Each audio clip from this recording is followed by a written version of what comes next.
In a game where point guards and shooting guards are 6'6", 6'8", 6'9", why would I make a 6'4" shooting guard?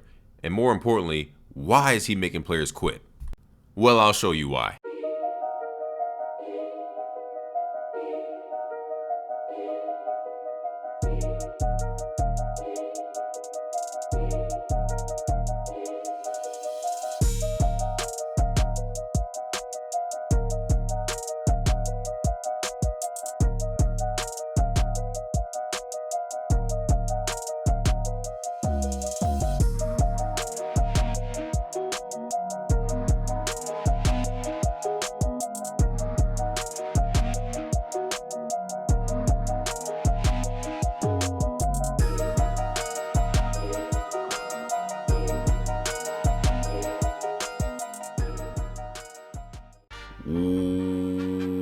What is it, YouTube? It's your boy DonnyB, and we're back with another video. Ladies and gentlemen, we are here with my Anthony Edwards build. I dropped the build video, the actual build creation video, a little while ago, and ever since I have been on this build just as much as I've been on my Giannis build. This build is amazing. Because I've been on Giannis so much, I didn't realize how fast guards really are on this game. Giannis was my first build, so this was my first guard build of this game, and I've been blowing past everybody. Nobody can keep up, and we've been getting on that rim crazy.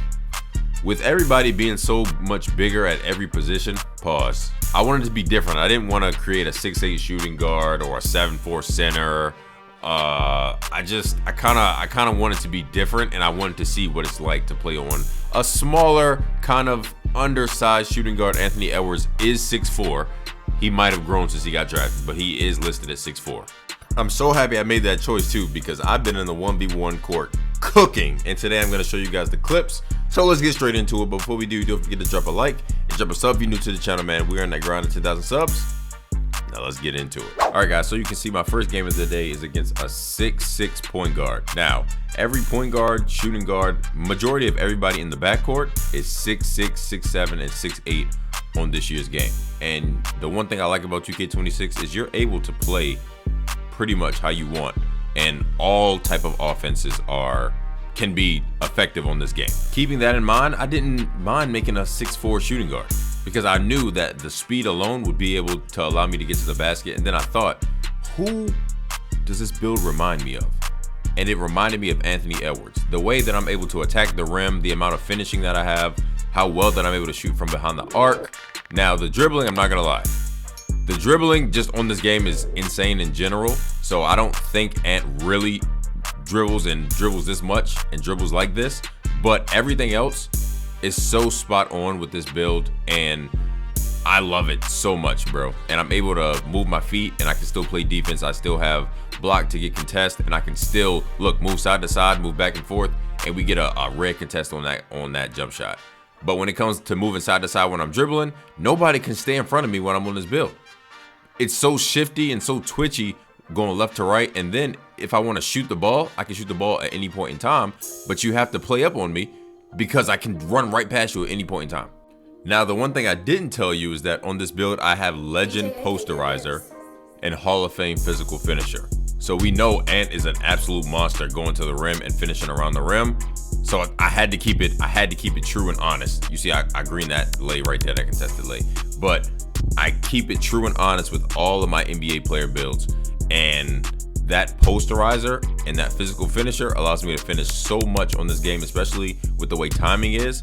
And I haven't decided if I'm going to do shooting or the finishing build specialization, because I'm still working on the finishing with my Giannis build. But this build is unstoppable going to the rim.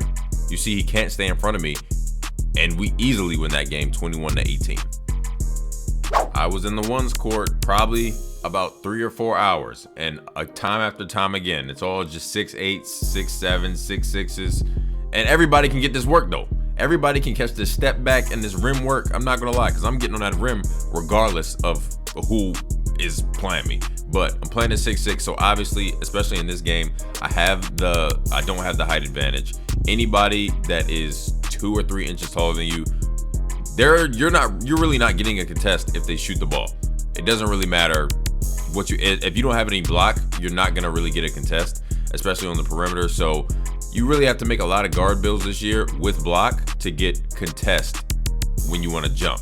If you just want to get a hands-up contest, you got to have high perimeter D. And Mike Wang has said that himself. So you're really at a disadvantage playing taller opponents if you don't have at least a 65 to 70 block on your guard. But it doesn't really matter how tall you are at the end of the day, because regardless, you're going to get cooked. Like pulling up over the top of, especially with the contest system and the way this game is wired, pulling up when somebody's on your hip or pulling up when somebody's guarding you feels amazing. And like I told you guys in the build video, this is my first guard build of 2K26. A majority of the time, I've been on my Giannis build. So obviously I dribble slower because Giannis is 6'10", he weighs more. He's got 68 speed with ball. I have silver lightning launch on him with 78 ball handle, I want to say, or 80 ball handle, something like that. And obviously it's going to be slower, but to feel how it feels on a guard, it's completely easier. Like, I don't know how anyone misses on this game. Whether it's the jump shots, whether it's the pull-ups, whether it's the step backs, whatever it is, I don't know how you miss in this game. And I easily beat him 21-10. And you guys can see here, I only missed 3 shots. I also want to showcase what happens when I play a smaller defender. So this guard that I'm playing, the 1v1 court, is a 6'2" point guard. And at any point in time, we're using the stick meter, and we getting on that rim. It doesn't matter if he's back there or not. But the smaller defenders, obviously we're able to still play good defense, but we do have the shooting advantage over them also. So if I want to pull the jump shots, I can, but they especially can't stop me when I'm going to the rim. A lot of smaller guards don't even have enough attributes for any kind of block rating. The best thing that they would be able to do is to move their feet side to side and play perimeter defense. But if you play 2K, you know a lot of people can't play defense on this game. But I can. You see, that's boxed. If you force them to shoot, you stop the run, you stop the rim run, they can't shoot, and then all of a sudden they don't know how to play the game. But me, I can do whatever I want, and I'm getting on that rim. Even with 85 perimeter, and I have a lock build that I'm going to be dropping pretty soon also, my big problem with this game is, even though you can get solid contests here and there, my problem with this game is physically being able to bump and touch somebody. It's like every time you drive or somebody drives near you, they just slip kind of right past you, and you can't cut them off. You can't cut them off on the drive, or you can't cut them off to get a bump animation, and it's really weird.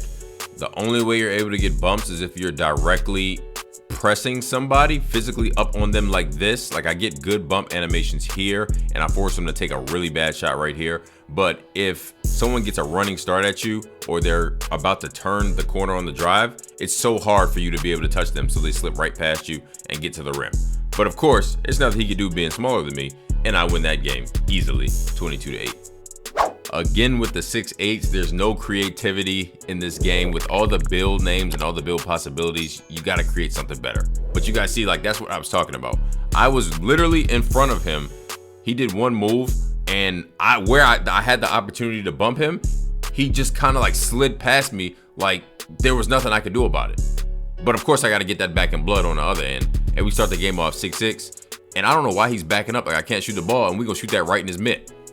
People are gonna get so sick of you running past them because you're so fast on this build that they're gonna willingly give up open jump shots. And it's not even like the shooting is crazy high. Like, a lot of people think they need high 80s, low 90s to shoot threes and everything like that. You don't need that, especially on this game where shooting is so easy.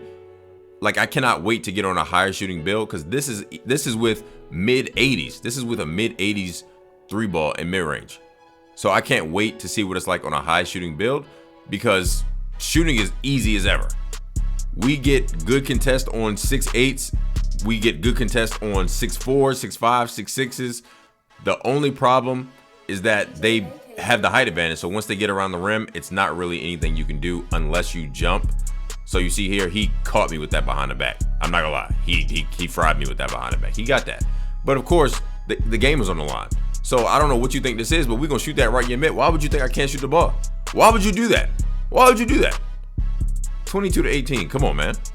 All right, guys, and that is gonna do it for today's video. Drop a like and drop a sub if you're new to the channel. Let me know down in the comments, man, what y'all think about this build and what kind of build you've been playing with on 2K26. I got a lot of other builds in store, trust me. I've been stacking this VC up, and I'm not gonna lie, I've been going crazy on my Giannis build. So I appreciate you guys for tuning in. Don't forget to drop a like and drop a sub if you're new to the channel, man. We're in that grind of 10,000 subs.